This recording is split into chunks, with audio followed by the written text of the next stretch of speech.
When we come to develop value propositions, we need to not just think about insights and benefits and reasons to believe, but we need to consider alternatives as well. Now imagine that you had a smartphone, and imagine that smartphone with its 7-inch screen has some fingerprints on it or some kind of residue from your morning breakfast and commute.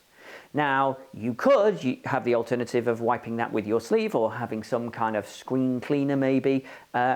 What you probably haven't considered is getting a small robot which you place on your screen and that cleans your screen over an extraordinary and excruciating period of time, probably far worse than you would do with a single wipe of a cloth. I'm going to show you the advertising for this.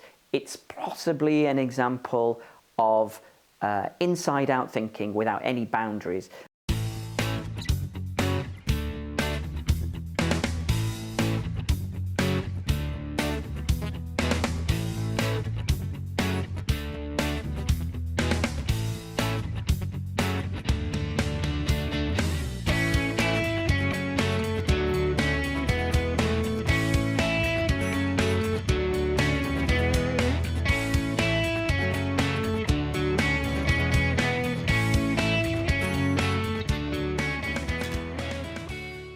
You might think this is absolutely ridiculous, but I constantly work on projects which in their own way are equally ridiculous, equally over-engineered for the task that is actually required. And the defense is, well, it's high-tech, you know, and early adopters will buy this just for the sheer hell of it, except that mostly the value propositions I work on have large targets with big business cases.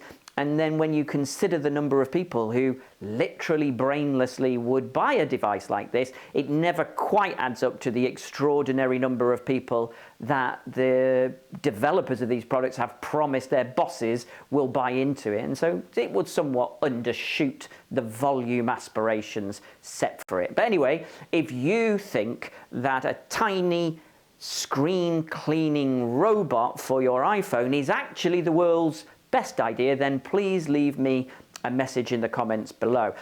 You can also subscribe to my channel on YouTube, which is Match Your Innovation, and you can find out more about these kind of innovations as they come along.